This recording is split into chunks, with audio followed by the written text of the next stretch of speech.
In this video, I will show you how to set daily screen time on TikTok. Open up TikTok. Log into your account. Push on these three lines or dots in the upper right corner. Come down and push on Settings and Privacy. Push on Activity Center. Then Screen Time. Push on Daily Screen Time.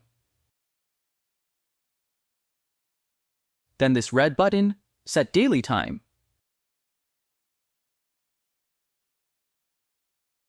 Press Set the same limit every day.